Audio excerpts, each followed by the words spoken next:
Abstract. This article investigates the metaphysical architecture underlying the plurality of world traditions through a sustained engagement with Schopenhauer's philosophy of the will and its resonance with emanationist metaphysics. By interpreting Dugin's doctrine of the plurality of logoi through the lens of Schopenhauer's distinction between the will as thing in itself and its plural phenomenal objectifications. The study proposes a unified framework for understanding civilizational diversity as a structured multiplicity emerging from a transcendent unity. Evola's idea of the primordial tradition is examined as the archetypal logos whose differentiation generates the various cultural and metaphysical worlds. While Losev's tragic reading of Heraclitus's logos is deployed to illuminate the dynamic, conflictual, and often catastrophic character of this unfolding. The article argues that both cosmological processes and cultural histories exhibit a dialectic of emanation, fragmentation, conflict, and return, culminating in an eschatological metaphysics articulated through Schopenhauer's conception of death as the dissolution of individuality into the timeless ground of the will. By linking these philosophical strands to contemporary theories of civilizational multipolarity, entropy, and evolutionary stabilization, the study offers a metaphysical interpretation of why diverse traditions exist, how they emerge from a single transcendent source, and how their historical destinies reflect the deeper ontology of the world will. Midnight Sun, The Tragic Cosmology of Alexander Dugin, by OpenAI. One of the most persistent questions in the history of metaphysical thought concerns the relation between the absolute and its manifestations. How does the unconditioned become the conditioned, and what metaphysical structure explains the emergence, differentiation, and inevitable dissolution of worldviews, mythologies, and civilizations? Modern philosophical discourse often separates metaphysics from cultural theory, but the deepest systems have always treated them together. The rise and fall of symbolic worlds is nothing other than the intelligible expression of the primordial structure of being. In the 20th century, authors such as Julius Evola, Alexei Losev, and Alexander Dugin attempted to revive pre-modern metaphysical intuitions and integrate them into a new philosophical anthropology. The common thread across these disparate thinkers is a return to the ancient question of the logos and its ontological meaning. Yet it is Arthur Schopenhauer, often wrongly isolated from this lineage, who provides one of the clearest bridges between metaphysical emanationism, tragic cosmology, and the historical plurality of traditions. His philosophy of the will offers a unifying framework for understanding both the emergence of symbolic orders and the tragic inevitability of decline.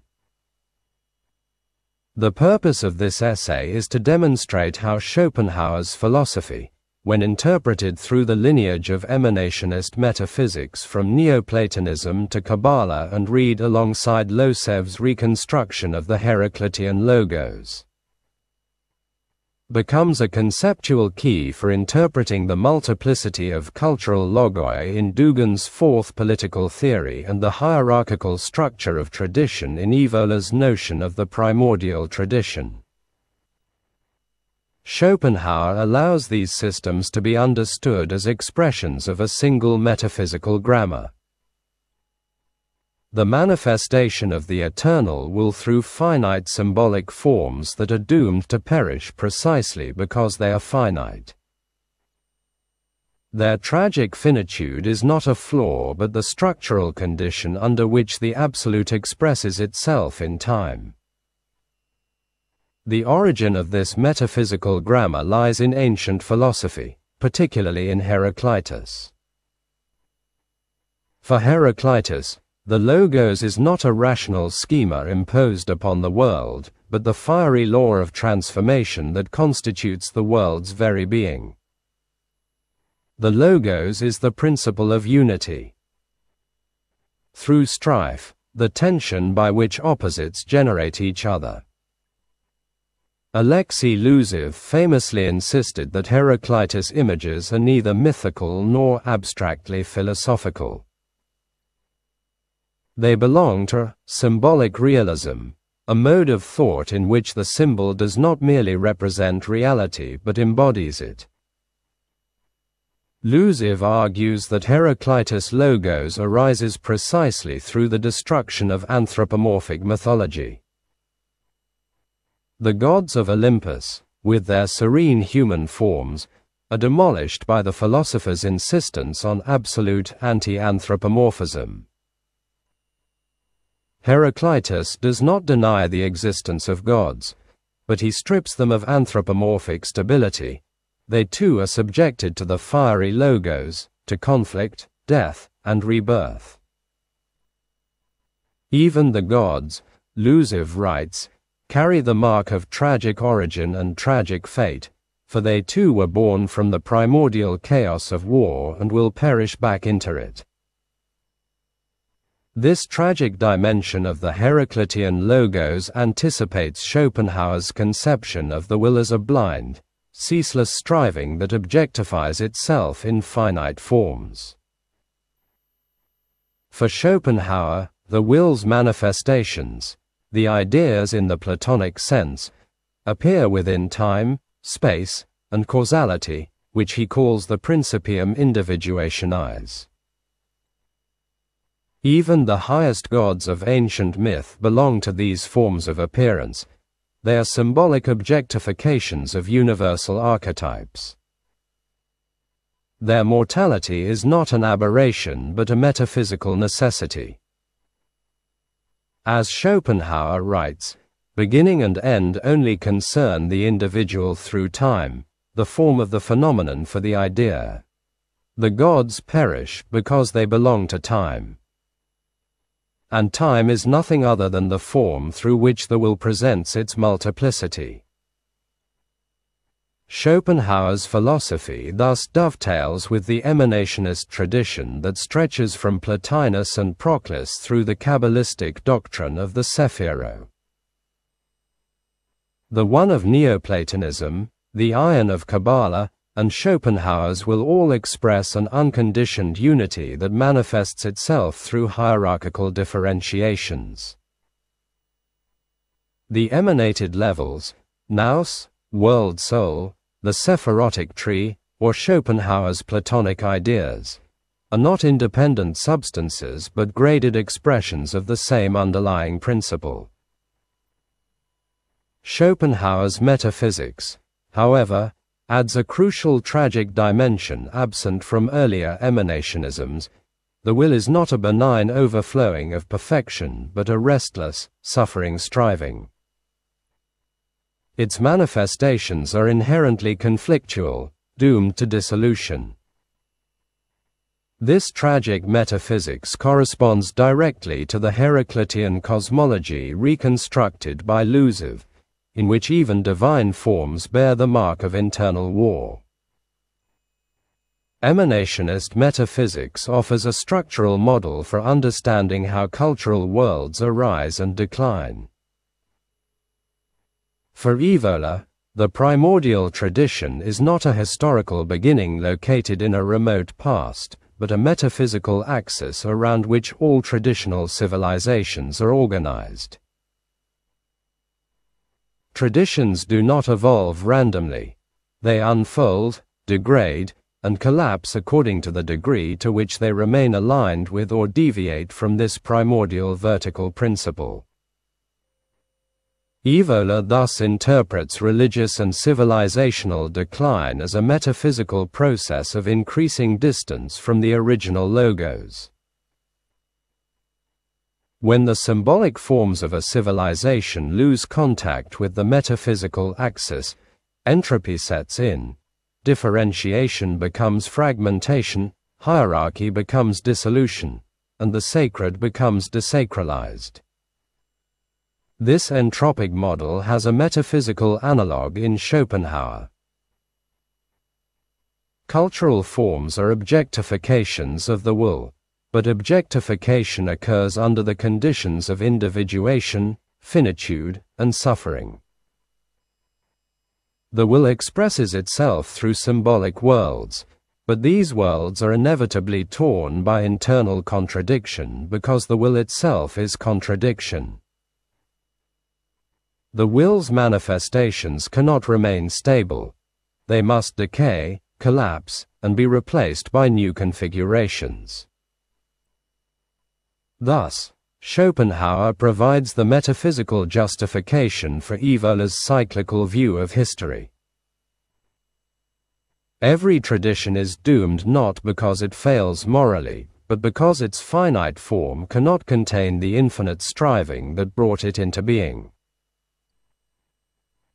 This metaphysical structure also clarifies the plurality of logoi in Dugin's political ontology. Dugin rejects the Western idea of a single rationalistic logos underpinning universal civilization. Instead, he proposes a multiplicity of logoi, civilizational intelligibilities that shape distinct worldviews, anthropologies, and political structures. Yet Dugin's logoi, despite their plurality, are not arbitrary. They are grounded in an implicit metaphysical principle. The multiplicity of logoi corresponds to the multiplicity of Schopenhauerian objectifications. Just as the will expresses itself in many Platonic ideas, Dugin's metaphysical pluridimensionality expresses itself through multiple civilizational archetypes. Each civilizational logos is a finite expression of the infinite, a symbolic crystallization of metaphysical potentialities. This interpretation brings Dugin closer to Evola and to the emanationist tradition. If the will manifests itself through many logoi, then these logoi must trace their origin to a deeper unifying principle. Evola's primordial tradition becomes intelligible as the highest, purest logos, the closest emanation of the metaphysical source. All other logoi, including the civilizational archetypes of Eurasianism, are differentiated manifestations of this primordial axis. They are neither independent nor equal. Their plurality reflects the graded descent of the unconditioned into the conditioned. Schopenhauer's philosophy explains why these logoi must be finite and doomed to decline. Every civilizational logos, like every Platonic idea, is a manifestation of the will within the principium individuationis. Its emergence is made possible by suffering and contradiction. Its decline is necessitated by the will's restless nature. No logos can remain eternally stable, because stability belongs only to the will itself, which lies outside time. The tragic death of gods, symbols, and civilizations is thus not a historical contingency but a metaphysical law. This metaphysical law also parallels the entropic logic of evolutionary stabilization. Complex systems maintain their structure through flows of energy, information, and symbolic coherence. When these flows diminish or become blocked, entropy increases and the system collapses into disorder. Civilizations operate under the same thermodynamic constraints. Their symbolic logoi provide the necessary coherence for maintaining a structured social world, but every symbolic system eventually accumulates contradictions, exhausts its capacity for self-renewal, and succumbs to entropic dissolution. Schopenhauer's will provides the metaphysical ground for this process. The will's ceaseless striving disrupts all equilibria, ensuring that no symbolic configuration can remain permanent. Losev's interpretation of Heraclitus deepens this understanding by emphasizing the tragic nature of the logos. The logos is not a harmonious rational order but a fiery conflictual one. It creates by destroying, and it destroys by creating. The gods themselves are mortally bound to the fire. They rise from it and perish back into it. This symbolic realism mirrors Schopenhauer's metaphysics precisely. The world is not a static manifestation of an unchanging divine order, but a battlefield of forms struggling for expression under the relentless pressure of the will. This tragic cosmology echoes across the history of metaphysical thought.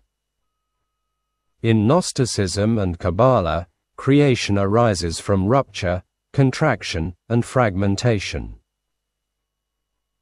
The Kabbalistic doctrine of the breaking of the vessels, Shevirat ha-Kelim, describes how the emanated forms were unable to contain the divine light and shattered, giving rise to a fractured cosmos in need of restoration. This image corresponds to the Schopenhauerian insight that finite forms cannot contain the infinite will. Their collapse is inevitable because their very emergence is already a limitation. The emanationist tradition thus reveals the structural necessity of civilizational decline. Symbolic worlds fracture because they are finite vessels for an infinite principle. Schopenhauer provides the final key that unifies these metaphysical architectures.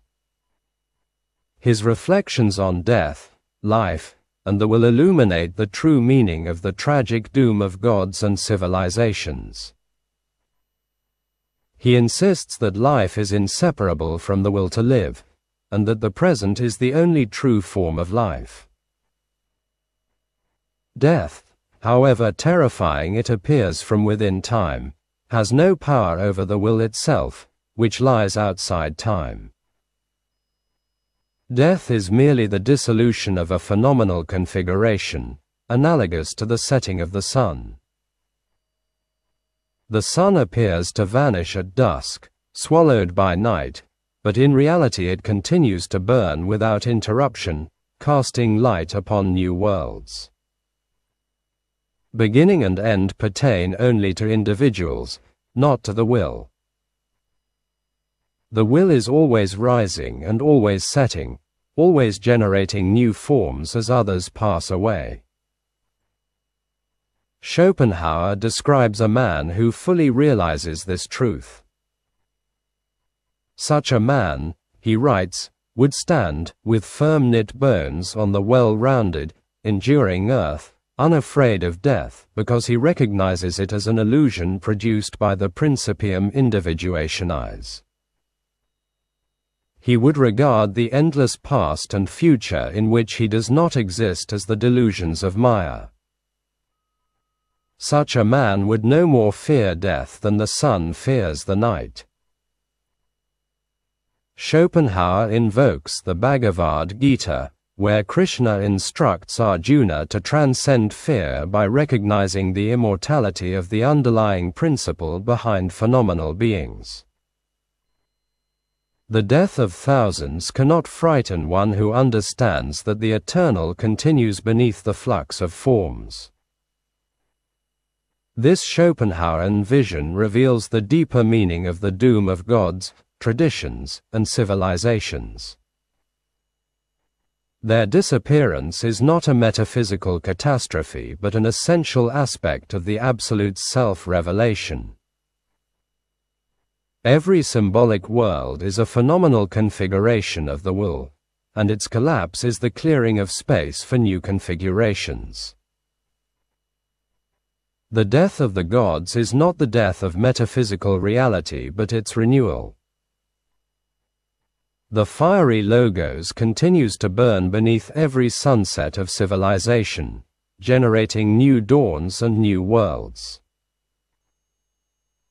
Thus, Schopenhauer unifies the metaphysics of emanation, the tragic realism of Heraclitus and Luciv, the hierarchical model of Evola's primordial tradition, the plurality of Dugin's logoi, and the entropic logic of civilizational evolution. All these systems describe the same fundamental structure, the manifestation of the Absolute through finite symbolic orders that must perish so that the Absolute may manifest anew. The universe becomes a theater of rising and setting suns, of logoi appearing and disappearing, each revealing the eternal through its finite radiance. The integration of these perspectives also allows for a sophisticated understanding of historical time. Eternity is not abolished but transformed in its mode of manifestation. The eternal principle expresses itself cyclically, in the continuous birth and dissolution of finite forms. The doom of gods, civilizations, and traditions is the temporal articulation of this principle. Their emergence, flourishing, and decay are necessary aspects of the eternal logos in action. Tragedy, in this sense, guarantees the metaphysical depth of historical phenomena. If forms were eternal and immutable, they would lose the capacity to disclose the eternal's richness and complexity.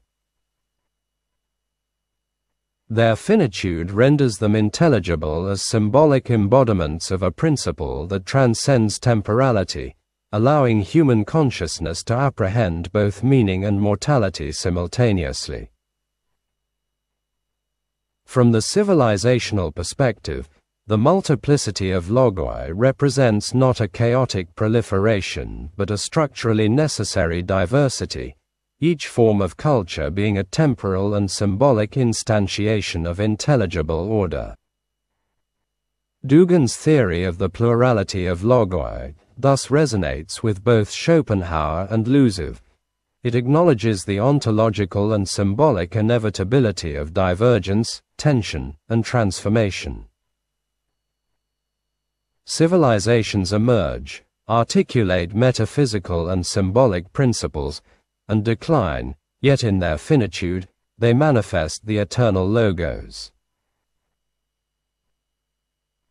Recognition of this tragic structure fosters a contemplative and ethically nuanced engagement with history and culture. It allows for the appreciation of forms without conflating temporality with finality, and it emphasizes the interconnectedness of multiple traditions within the overarching metaphysical order. The tragic dimension also imposes limits on utopian and political aspirations. Projects that presume permanence or seek to negate historical flux are structurally doomed because they attempt to impose stability on forms whose intelligibility is inseparable from temporal vulnerability. Political and cultural action, informed by recognition of the tragic and multiplicity of logoi, requires attentiveness to the rhythms of emergence, decline, and transformation. It is not the preservation of forms in static perpetuity that is necessary but the recognition of the temporal integrity and the cultivation of an ethical and symbolic engagement that respects both their birth and their inevitable dissolution. Finally, the tragic character of the logos enables a reassessment of history itself. Rather than a linear narrative of accumulation and loss, history can be read as a choreography of symbolic metamorphoses. where the disappearance of a form simultaneously creates the conditions for new manifestations of intelligibility. The doom of gods, religions, and civilizations is not nihilistic but generative. It is through this cyclical process that the Logos reveals its depth, richness, and inexhaustible capacity for variation. The interplay of emergence and decay produces both aesthetic and metaphysical insight. Allowing human consciousness to participate in the unfolding of intelligible order while remaining acutely aware of the contingency and mortality of forms. A complementary perspective emerges when the metaphysical symbolic framework of the Logos and will is considered alongside entropy-driven evolutionary theory. In entropy-driven evolution, the dynamics of complex systems were shown to rely on the interplay of order and disorder, emergence and decay, producing adaptive stabilization. Here, Schopenhauer's will and the fiery Logos function analogously. The emergence of finite forms, civilizations, and cultural configurations reflects temporary stabilizations of an underlying metaphysical principle, while their eventual dissolution mirrors the inexorability of entropic processes. The doom of gods and forms is structurally necessary, corresponding to the thermodynamic and evolutionary inevitability that no configuration persists unchanged. The multiplicity of logoi articulated by Dugin can likewise be read through this lens, just as complex adaptive systems diversify to distribute energy and information and maintain systemic resilience. The variety of logoi distributes symbolic and cultural intelligibility across multiple forms, mitigating the risk of systemic collapse. Evola's primordial tradition functions as a deep attractor, a metaphysical source constraining diversity while allowing for transient forms to arise, flourish, and vanish. Recognition of these dynamics aligns the aesthetic and ethical contemplations emphasized by Lusiv and Schopenhauer with epistemic awareness of systemic impermanence,